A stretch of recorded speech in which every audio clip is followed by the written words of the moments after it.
Good morning. How are you? Sorry, I got a little late. How are you? All well? Would you like to say something? No, we can start, sir. So, first of all, this is not the H-bomb. H-bomb is coming. This is another milestone in setting up and demonstrating to the youth of this country how elections are being rigged.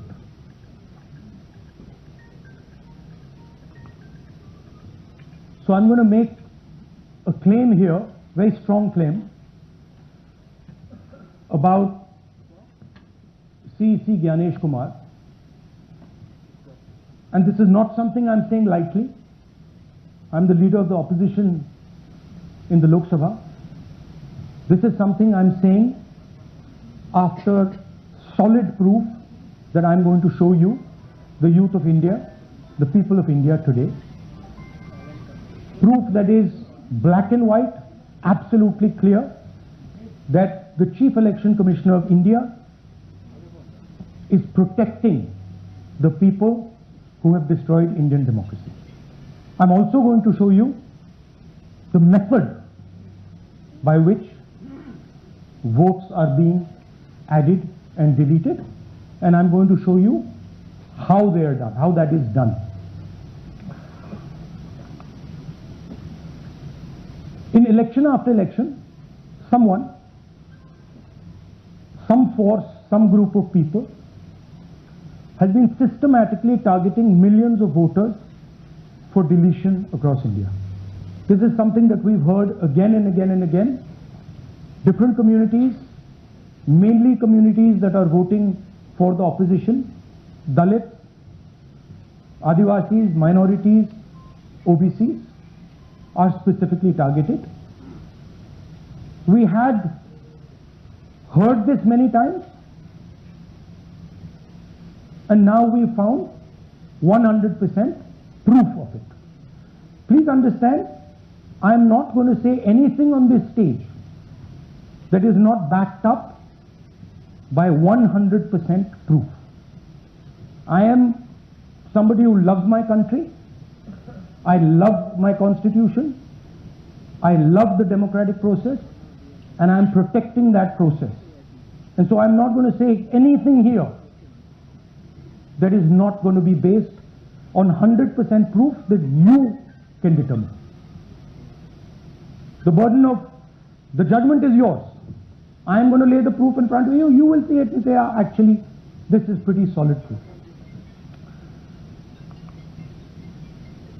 Aland is constituency in Karnataka, 6,018 votes. Somebody tried to delete 6,018 votes. We don't know the total number of votes that were deleted in Anand in the 23 election. They are much higher than 6,018, but somebody got caught deleting 6,018 votes.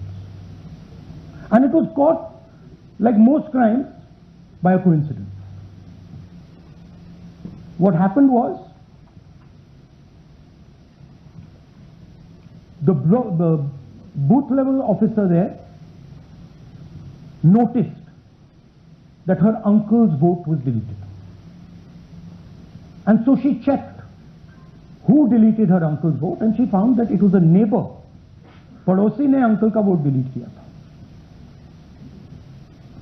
उसने जाके पड़ोसी से पूछा कि आपने मेरे uncle का vote क्यों डिलीट किया. पड़ोसी ने कहा, मैं तो जानता ही नहीं, मैंने तो कुछ वोट डिलीट ही नहीं किया. Neither did the person deleting the vote know, nor did the person whose vote was deleted know. Some other force hijacked the process and deleted the vote. And as luck would have it, got caught. What does the operation look like? In Aland, 6,018 applications were filed impersonating voters. The people who filed these applications actually never filed them. And we will show you evidence of that on this stage. The filing was done automatically using software. We will show you that. Mobile numbers from outside Karnataka, from different states, and you can see on the map, from different states were used. Delete numbers in Anand, and it was done targeting Congress voters. So this was not random. We will show you again that these deletions were specifically targeting booths where the Congress party was winning. Here is example number one, lady called Godabai. Someone created fake logins, deleted 12 voters, attempted to delete because then this was stopped. So she has no idea. These were the cell phone numbers that were used to delete these people. These are not from Karnataka. These numbers are from different states. You can see here.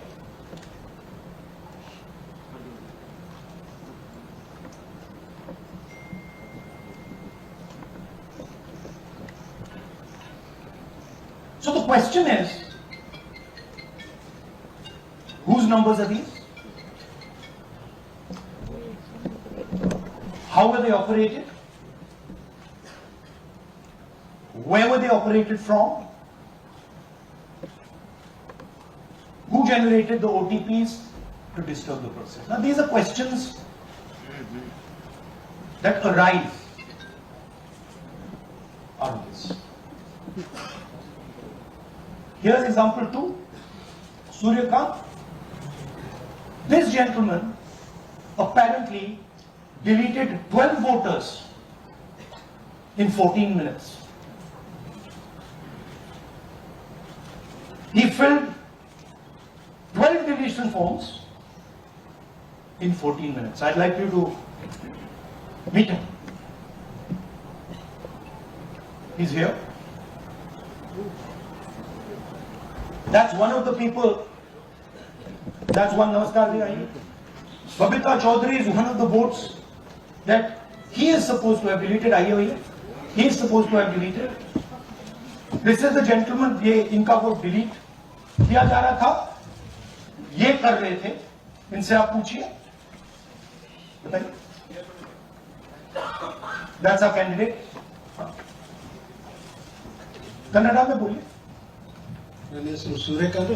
Hello, ನಾನು ಸರಸಂಬ ಗ್ರಾಮದಲ್ಲಿ ನನಗೆ knowledge ಇಲ್ಲದೆ ನನ್ನ ಹೆಸರು ಮೇಲೆ 9 ಜನರ ಲಿಸ್ಟನ್ನು delete ಮಾಡಿದ್ದಾರೆ. ಅದು ಯಾಕಂತ ಇವರು ನನಗೆ ಬಂದು ಕೇಳಿದ್ರು, ನಮ್ಮ ಹೆಸರು ನೀವು ಯಾಕೆ ಡಿಲೀಟ್ ಮಾಡಿದ್ರಿ ಅಂತ. ಅದಕ್ಕೆ ನಾನು ನಮ್ಮ ಸಾಹೇಬ್ರಿಗೆ ಹೇಳಿದೆ, ನಾನು ಡಿಲೀಟ್ ಯಾರಿಗೂ ಮಾಡಿಲ್ಲ, ಅಪ್ಲಿಕೇಶನ್ ಕೊಟ್ಟಿಲ್ಲ, ಆದರೂ ಡಿಲೀಟ್ ಆಗಿದೆ ನೋಡ್ರಿ ಅಂತ. ಹಾಗಾಗಿ ತಹಶೀಲ್ದಾರ್ ಹೋಗಿ ಕಂಪ್ಲೇಂಟ್ ಕೊಟ್ಟಿವಿ.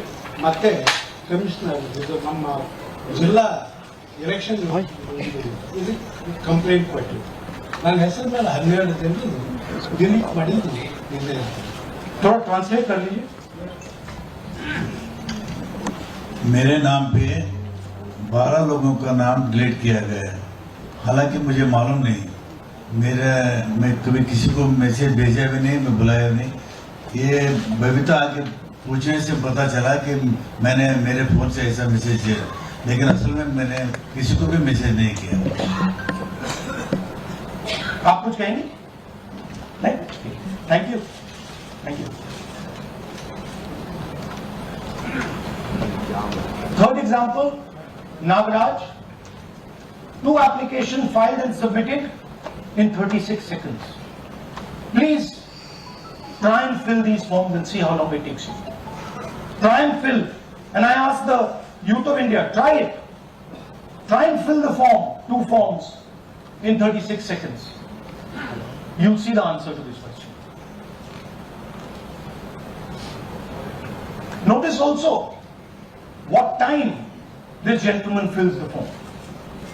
For some reason, he gets up at 4:07 in the morning and suddenly fills 2 forms in 38 seconds.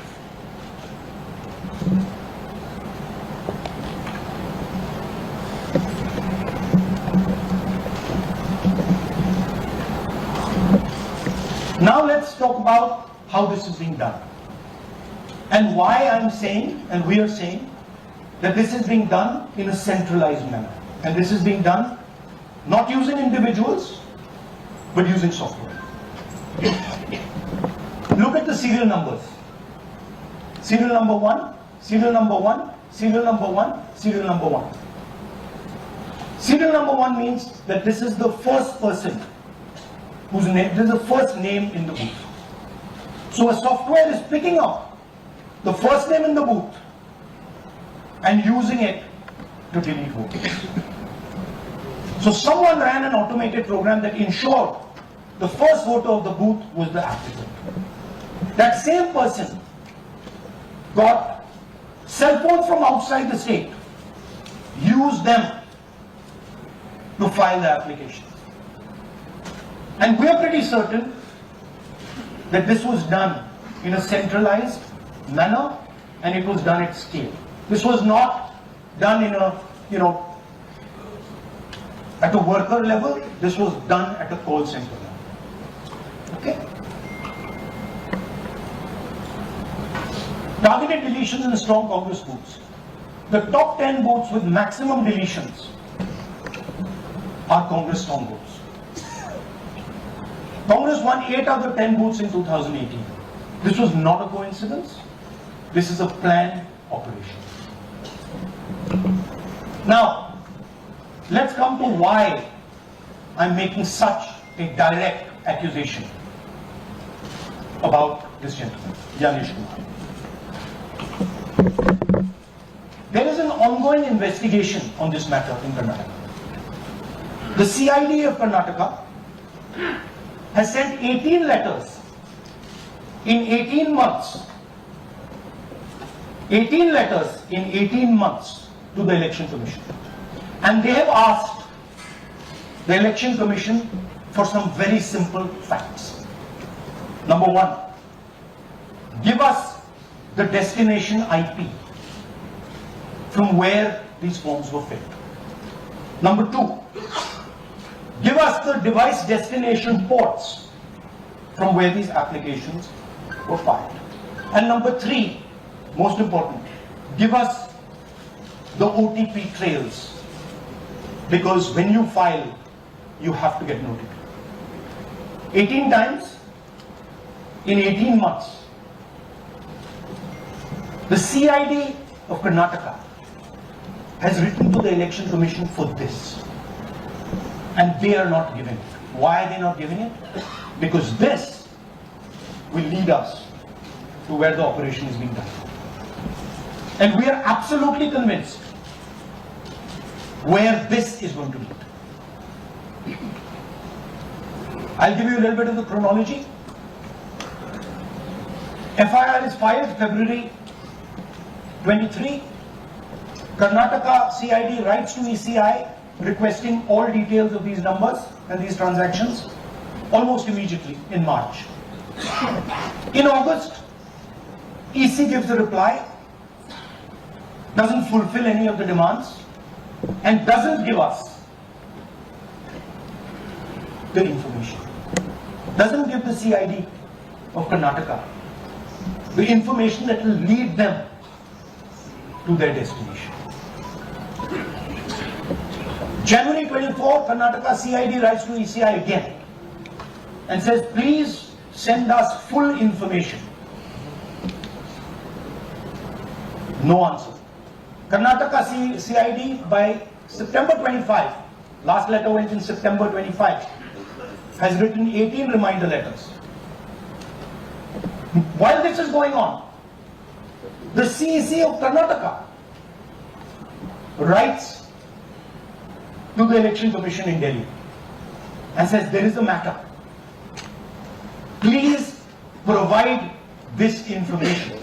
And the CEC of Karnataka multiple times asks the Election Commission, No answer. Now this is absolute solid proof that Gyanesh Kumar is protecting the people who are doing this. This is also absolute solid proof, what I've shown you, that this is being done in a centralized way, this is being done at scale, and this is being done using large resources. Question is, who is the someone? And the answer is with the EC today. The Election Commission of India knows who is doing this. And I want every single youngster in India to know that they are attacking this. And this is your future. When they are not giving this information, they are defending the murderers of our democracy. And it is important that every youngster knows this. Your jobs, your future, your aspirations all come from this instrument. And the Chief Election Commissioner, Mr. Gyanesh Kumar, is not telling the CID of Karnataka who is doing this. This is not an isolated case. There are many such cases. Here is another one. Maharashtra, Rajora, same idea. 6,850 targeted voters added. Anand we caught deletions, Rajora we caught additions. But the basic idea is the same. Phones from outside, people who are supposed to have added voters don't know that they've added voters, people who have deleted voters don't know that they've deleted voters. You can see, you might remember that, those names there, JW, JW, JW, JW from the last presentation. Same model. So it's the same system that is doing this. It's doing it in Karnataka, it's doing it in Maharashtra, it's done it in Haryana, it's done it in UP, and we have proof of all of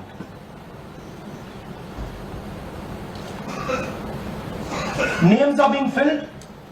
Addresses, the address is Sasti, Sasti, Sasti, Sasti. Name is UQ, JJW.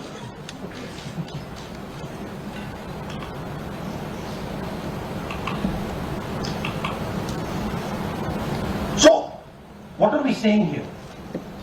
That the Chief Election Commissioner of India, Gyanesh Kumar, needs to stop protecting the people who are destroying Indian democracy.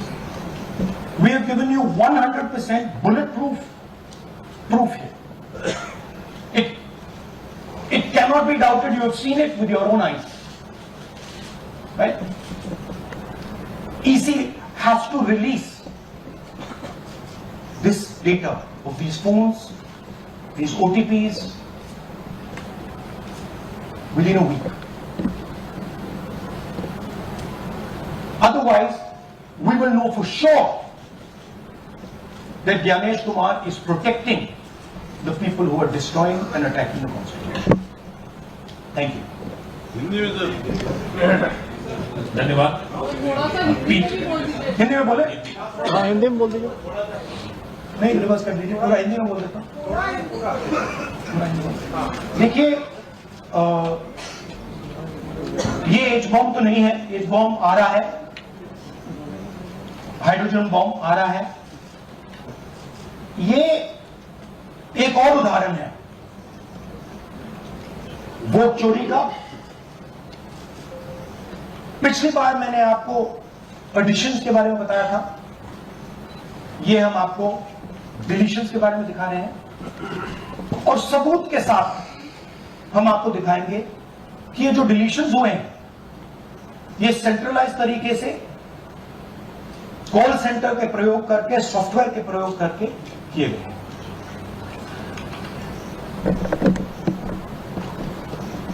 हमारे पास इस presentation में जो मैंने आपको भी दिखाया 100% सबूत है, प्रूफ है कि ज्ञानेश कुमार जी हिंदुस्तान के चीफ इलेक्शन कमिश्नर वोट चोरों की रक्षा करते हैं, और ये मैं आपको अभी दिखाने जा रहा हूं।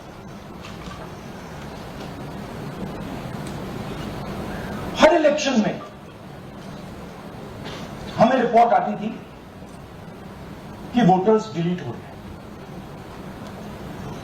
कांग्रेस वोटर्स डिलीट हो रहे हैं, ऑपोजिशन के वोटर्स डिलीट हो रहे हैं, दलित वोटर्स डिलीट हो रहे हैं, आदिवासी हो रहे हैं, माइनॉरिटी वोटर्स डिलीट हो रहे हैं, ओबीसी वोटर्स डिलीट होते हैं। मगर जब डिलीट होते हैं ऑपोजिशन के ही होते हैं। कर्नाटक में आलम कंस्टिट्यूएंसी है, यहां पे चोरी पकड़ ली, कोइंसिडेंस से पकड़ी। वहां की जो बीएलओ थी उसने देखा कि उसके रिश्तेदार को डिलीट कर दिया गया। जैसे चोरी पकड़ी जाती है, कोई छोटी सी गलती हो जाती है, हटा जाती है।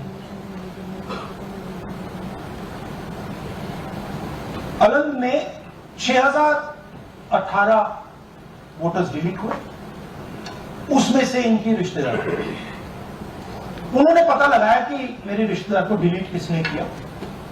पता लगा कि पड़ोसी ने रिश्तेदार को डिलीट किया। बीएलओ ने जाके पड़ोसी से पूछा कि भाई आपने मेरे रिश्तेदार को क्यों डिलीट किया? पड़ोसी ने कहा मैंने तो नहीं किया। बीएलओ सस्पिशियस हो गई, शक पड़ा, उसने प्रोसेस चालू कर दिया।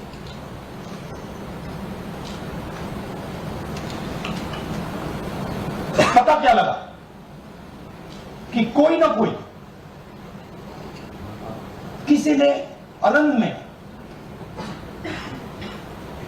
वोटर डिलीशन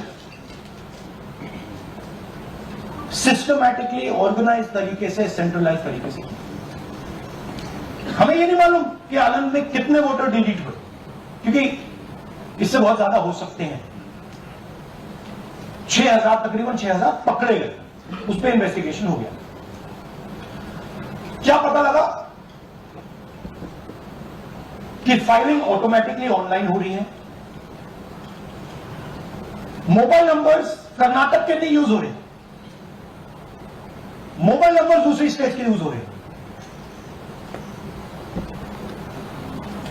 इनफैक्ट कर्नाटक के नंबर थे यूज, मतलब आप दिल्ली में बैठे डिलीट कर रहे हो, आपका नंबर तमिलनाडु का है। आप गुड़गांव में डिलीट कर रहे हो, आपका नंबर झारखंड का है। और जब हम चेक कर रहे हैं कि भैया आपका नंबर है, तो आपका नंबर है ही, किसी और का नंबर है। और टारगेट करके कांग्रेस वोटर्स को डिलीट किया। ये गोदाबाई जी हैं, इनके नाम पर 12 वोटर्स डिलीट किए गए। इनको मालूम ही नहीं, इनको पता ही नहीं कि इन्होंने 12 वोटर्स डिलीट किए। ये सारे के सारे जो नंबर्स हैं, ये कर्नाटक के नंबर्स नहीं है, ये अलग अलग स्टेट्स के नंबर्स हैं। और इन नंबर्स को आप फोन करके देखिए, रिप्लाई नहीं आता है।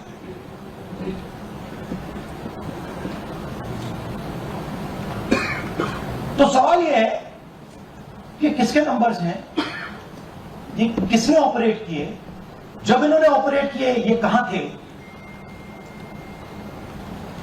आईपी एड्रेस क्या था, ओटीपी कैसे जनरेट हुआ, कहां गया, ये सवाल है। ये दूसरा उदाहरण, सूर्यकांत जी जो अभी स्टेज पे आए थे, इन्होंने 12 वोटर्स को 14 मिनट में डिलीट कर दिया। आप फॉर्म भरने की कोशिश कीजिए, डिलीशन फॉर्म भरने की कोशिश कीजिए, देखिए। और जब हमने इनसे पूछा कि भैया आपने ये कैसे किया, वो कहते हैं मैंने तो नहीं किया, मैं तो जानता ही नहीं।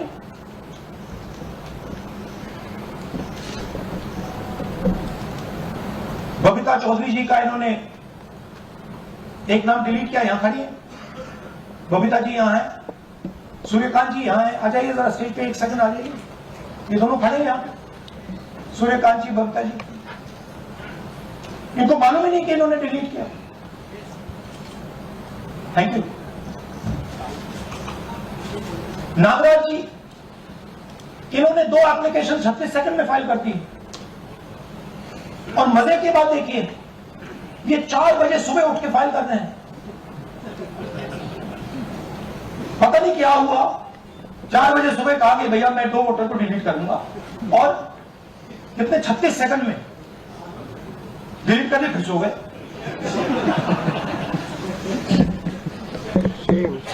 हमारी माइंड में पहले सवाल था कि क्या इलेक्शन कमीशन भी सो रहा है, मगर नहीं, सोया कोई नहीं, जगे हुए हैं, सिस्टमैटिकली मदद हो रही है।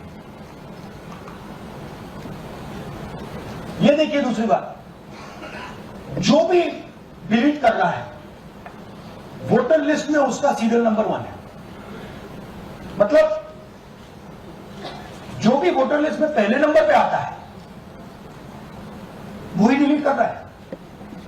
5वें नंबर वाला, 7वें नंबर वाला, 10वें वाला कोई नहीं कर रहा। तो हो क्या रहा है, सॉफ्टवेयर से यह काम किया जा रहा है। सॉफ्टवेयर प्रोग्राम कह रहा है पहला नाम निकालो और इसका प्रयोग करके डिलीट करो। टारगेटेड डिलीशंस हो रहे हैं। कांग्रेस पार्टी पर आनंद ने अटैक किया। टॉप 10 बूथ्स जहां सबसे ज्यादा कांग्रेस की स्ट्रेंथ थी वहां टारगेट किया, और 2018 में पिछले इलेक्शन में 10 में से 8 बूथ कांग्रेस पार्टी की थी,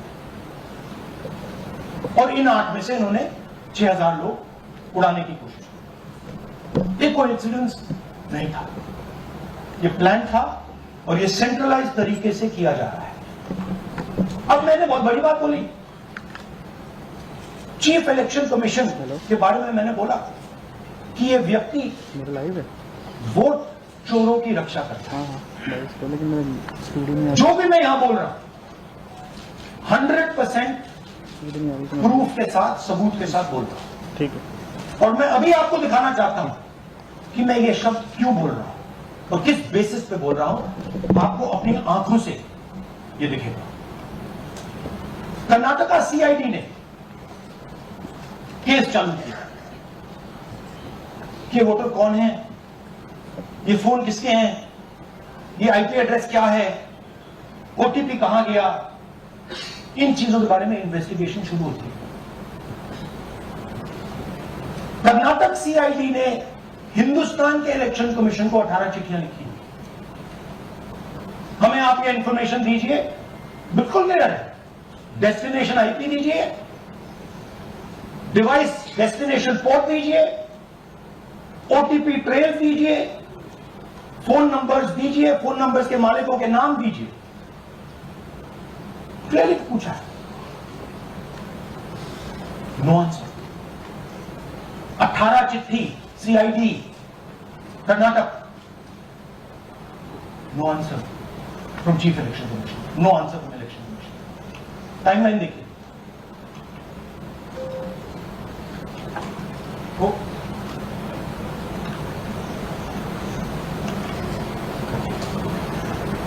फरवरी 23 में इन्वेस्टिगेशन शुरू होती है। मार्च 23 में कर्नाटका सीआईडी चिट्ठी लिखती है ईसीआई को कि हमें सारे डिटेल्स दे दीजिए। अगस्त में इनकंप्लीट डिटेल दी जाती है, जिससे कोई इन्वेस्टिगेशन आगे नहीं बढ़ेगा। जिन चीजों की जरूरत थी वो नहीं दी, जिसकी जरूरत नहीं थी वो सारी दे दी। पहला सबूत। दूसरा सबूत, 18 बार रिमाइंडर लेटर गए हैं। आपको अगर सीआईडी एक बार लेटर भेज दे और आप नहीं गए, आप जानते हो क्या होगा। यहां पे इलेक्शन कमीशन को 18 बार लेटर गए हैं, कुछ नहीं हुआ है। बाद में क्या होता है, कर्नाटक ईसी इलेक्शन कमीशन को लिखता है, कहता है भैया हमें दे दीजिए, आपको इंफॉर्मेशन देना पड़ेगा। No reply. मार्च 25 में आखिरी लेटर सितंबर में गया, कुछ ही दिन पहले। No reply from EC. यह है सबूत कि ज्ञानेश कुमार जी वोट चोरों की रक्षा कर रहे हैं, और ये ब्लैक एंड व्हाइट सबूत है, इसमें कोई कंफ्यूजन नहीं है।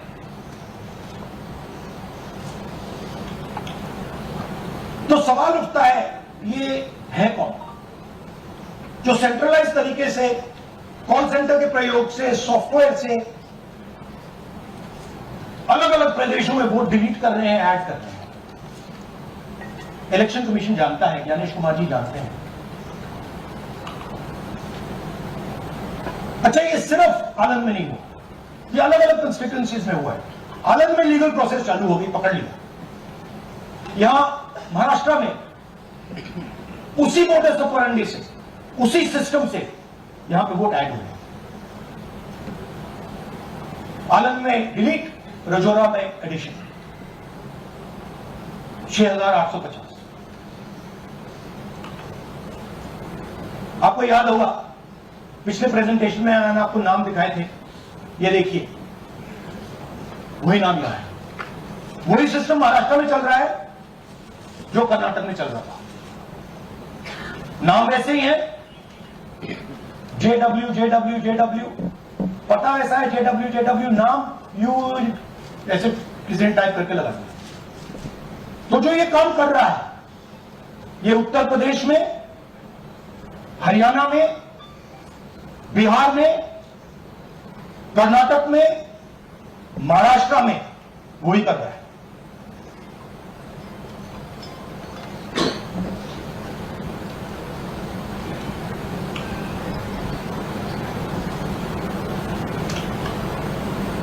तो हमारी डिमांड है, ज्ञानेश कुमार जी, आप अपना काम कीजिए।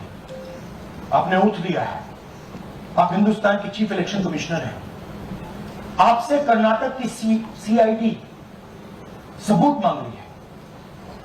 आप कर्नाटक की CID को यह सबूत 1 सप्ताह के अंदर दे दीजिए, नहीं तो पूरा हिंदुस्तान के सारे युवा इस बात को एक्सेप्ट करेंगे कि आप हिंदुस्तान के कॉन्स्टिट्यूशन, हिंदुस्तान के संविधान की हत्या में शामिल हो, हिंदुस्तान के संविधान की रक्षा नहीं कर रहे हो, और वोट चोरों की आप मदद कर रहे हो।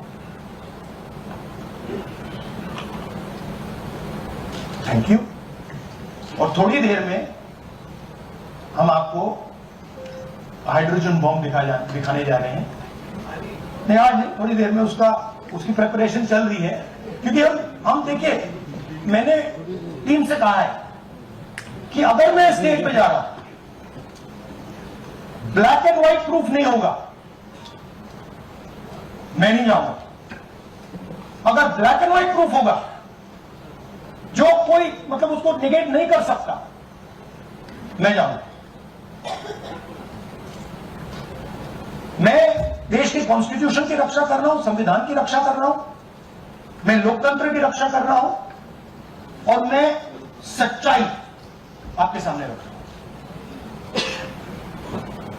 बहुत बहुत धन्यवाद, नमस्कार, जय हिंद। सर, 3 सवाल। PTI से संजीव चोपड़ा। या राहुल जी, दिस साइड। या राहुल जी इधर। हाँ, कहाँ है? हेलो राहुल जी, आज आपने नया खुलासा किया है कि कैसे वोट चोरी हो रही है। आपने पहले भी महादेवपुरा के बारे में बताया कि कैसे एडिशंस हो रही हैं, अब आपने बताया कैसे डिलीशंस हो रही हैं। लेकिन देखने में ये आ रहा है कि इलेक्शन कमीशन इस पे कोई एक्शन नहीं ले रहा, और आगे चल के वो तैयारी कर रहे हैं पूरे देश में SIR लाने की।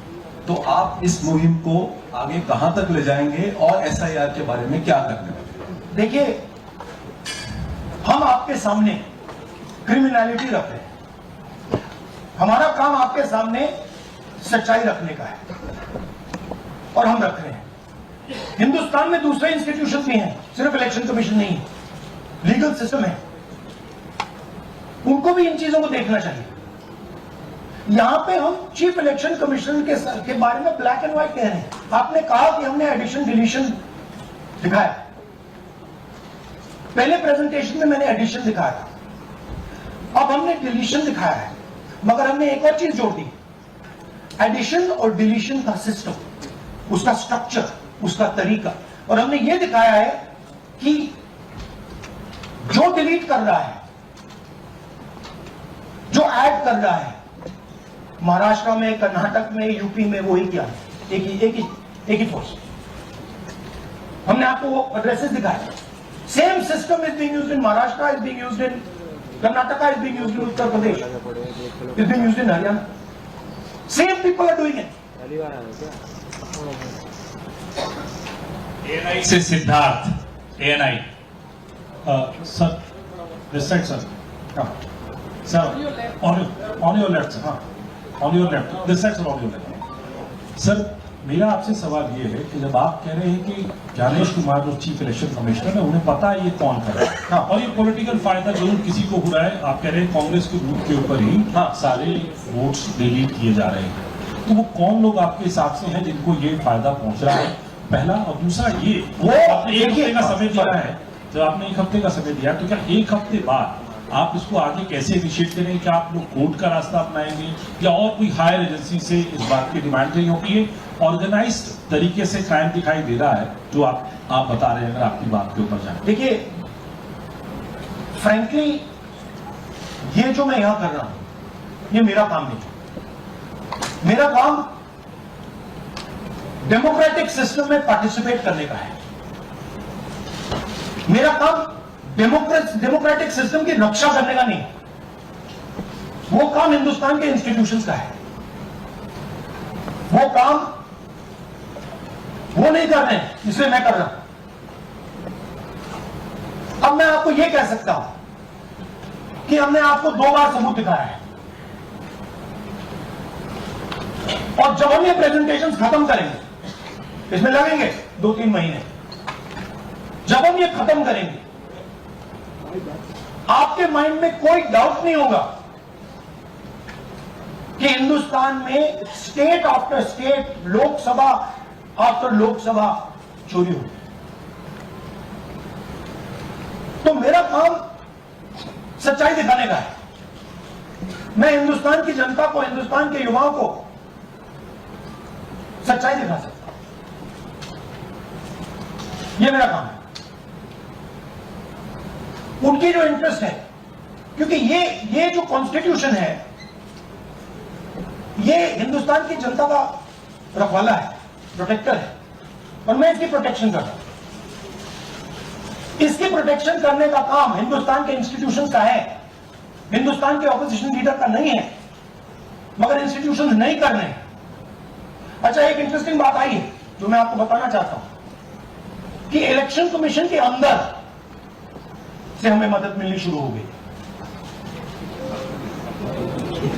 मैं साफ बोल देता हूं, इलेक्शन कमीशन के अंदर से, पहले नहीं हो रहा था, अब इलेक्शन कमीशन के अंदर से इंफॉर्मेशन आ रही है। ये रुकेगा नहीं, ये रुक नहीं सकता है, क्योंकि हिंदुस्तान की जनता इस बात को एक्सेप्ट नहीं करेगी। एक बार हिंदुस्तान की जनता को, हिंदुस्तान के युवाओं को पता लग गया कि वोट चोरी हो रही है, उनकी शक्ति लग जाएगी। IANS से आलोक झा। इस तरह से नहीं प्लीज। IANS से आलोक झा। वो भी मैं आपको दिखा दूंगा, वो भी मैं आपको प्रूफ के साथ दिखा दूंगा, है हमारे पास। राहुल जी, हाइड्रोजन बॉम्ब में ब्लैक एंड व्हाइट है। मैं फाउंडेशन लगा रहा हूं, मैं फाउंडेशन क्रिएट कर रहा हूं, है हमारे पास। मैं स्टेज पे बिना प्रूफ के नहीं चलूंगा, बता रहा हूं। राहुल जी, ऐसे मत पूछिए please. Last question. Rahul ji, IANS से आलोक झा। राहुल जी इधर। आपने कहा आपके पास, आलोक झा इधर सर, कहाँ है? आपने कहा सर कि आपके पास पुख्ता सबूत है, ब्लैक एंड व्हाइट सबूत है, तो क्या अगर ECI अभी जवाब नहीं देती है तो कोर्ट का रुख करेंगे, ये ऑप्शन है आपके पास? देखिए, मैंने कहा कि मेरा काम as opposition leader normal situation में मेरा काम ऑपोजिशन का रोल है, सरकार पे प्रेशर डालने का रोल है। मेरा काम हिंदुस्तान के लोकतंत्र को बचाने का नहीं, मैं वो काम कर रहा हूं। इस स्टेज पे मैं वो काम कर रहा हूं। तो मेरी सोच है कि as a patriotic Indian, as somebody who loves India, who loves the constitution, it is my duty to put the truth in front of the people. अब अगर हिंदुस्तान के इंस्टीट्यूशंस कुछ करना चाहते हैं, वो करेंगे। उनमें भी बहुत लोग, जैसे मैंने आपसे कहा, मैं सरप्राइज हो रहा हूं, इलेक्शन कमीशन से लोग आए, इंफॉर्मेशन दे रहे हैं और बढ़ रहा है। सर, क्या जब तक सीईसी ज्ञानेश कुमार अपने पद पर है, जैसा कि आप कह रहे हैं कि वो फ्री एंड फेयर इलेक्शन होने नहीं देंगे, तो तब तक इलेक्शन का मतलब क्या रह जाएगा? क्या आप इनको हटाए जाने की या इनको इस्तीफा देने की मांग करते हैं? तो आप इमेजिन कीजिए, और ये शॉकिंग बात ये है कि ये अभी शुरू नहीं हुआ, ये 10-15 साल से चल रहा है। ये सिस्टम है, ये स्ट्रक्चर है। हिंदुस्तान की जो डेमोक्रेसी है वो हाईजैक हो गई है। राहुल जी, इसकी